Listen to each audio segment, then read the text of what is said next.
The summit is over. The handshakes happened. The cameras captured everything they were supposed to capture. The joint statement was read. Both leaders emerged and declared the meetings productive, constructive, and a foundation for future cooperation. And then Air Force One took off. And within 24 hours, the questions began. Not from journalists, not from opposition politicians, from the silence itself, from what was not said, from what was conspicuously absent from a joint statement that both sides spent weeks negotiating word by word.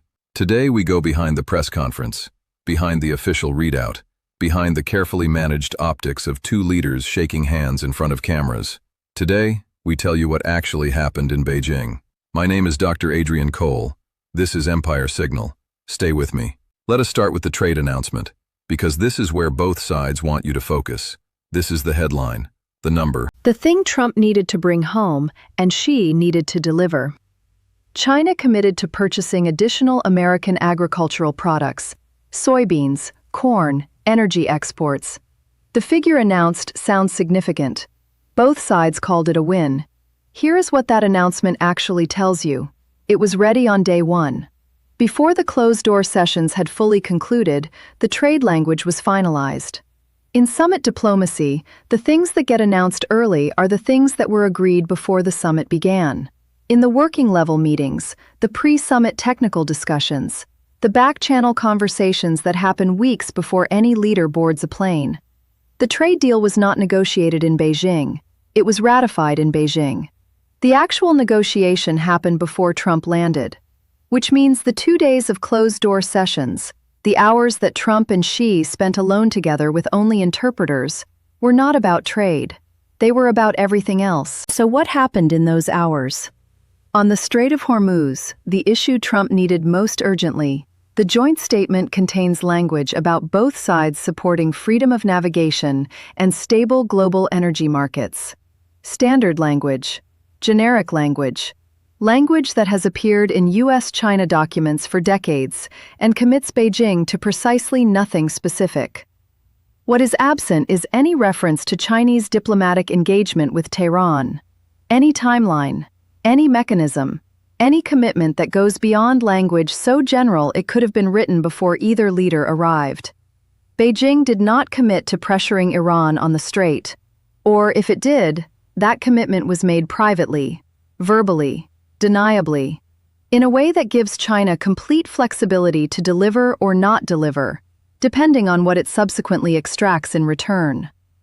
Watch the Strait of Hormuz over the next 30 days. If Iranian behavior changes, if ships begin moving with less interference, if Tehran signals willingness to de-escalate, you will know something was agreed in that room that does not appear in any official document. If nothing changes, the ask was made and declined. Now Taiwan. The joint statement contains the standard formulation. America acknowledges the Chinese position. Standard language, not new, not movement. But here is what requires very careful attention. Previous joint statements have included specific language reaffirming American commitment to the Taiwan Relations Act, the law that obligates Washington to provide Taiwan with defensive arms. That specific reaffirmation does not appear in this joint statement. This may mean nothing. It may simply be an omission rather than a deliberate removal. Or it may be exactly what it looks like. Watch American arms sales to Taiwan over the next 90 days.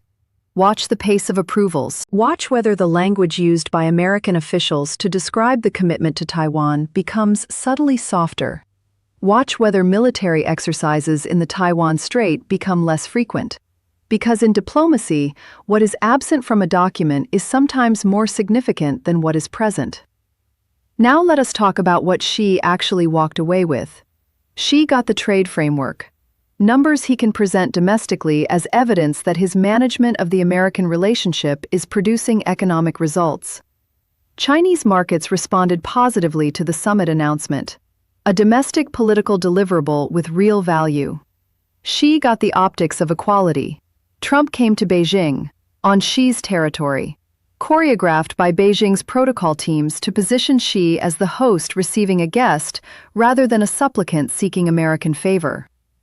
Xi got the Taiwan ambiguity he needs. The absence of strong reaffirmation language creates diplomatic space that Beijing's machinery will work with in the months ahead. And Xi kept his most valuable chip unspent. The Strait of Hormuz key. The phone call to Tehran that could help reopen the waterway Trump needed most urgently. Xi did not make that call before the summit. He did not commit to making it after. He kept it. For the next negotiation. For the next moment when Washington needs something only Beijing can provide. Trump walked away with the trade headline, the photo opportunity, the ability to stand at a press conference and say the meetings were productive. He did not walk away with the Hormuz solution. He did not walk away with the Taiwan reassurance. He did not walk away with the technology framework. Both sides got enough to call it a success.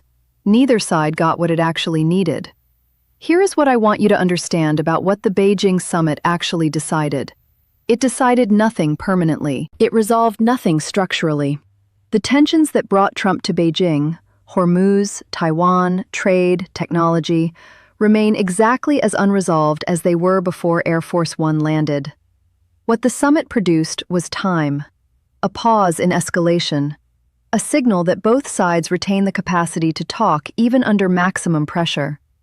A working group framework that creates the appearance of forward motion without requiring either side to actually move. Sometimes that is what diplomacy delivers. Not solutions. Time. Whether the time the Beijing summit bought will be used productively, whether the working groups will produce anything real, whether the private conversations will translate into behavioral changes, whether the fragile stability created by two leaders shaking hands will hold long enough for harder problems to be addressed. Those questions will be answered in the weeks and months ahead. Not in the joint statement, in the signals beneath the signals. Watch the Hormuz Strait. Watch Taiwan arms sales. Watch Chinese military exercises. Watch what American officials say when they think the cameras are not paying attention, because the summit is over. But the story it was part of, the story of American power navigating genuine pressure, of Chinese patience converting crisis into leverage, of a global order being quietly renegotiated in the margins of what gets announced publicly, that story has not ended. It has entered its next chapter. And Empire Signal will be watching every signal. My name is Dr. Adrienne Cole. This is Empire Signal. Stay with us.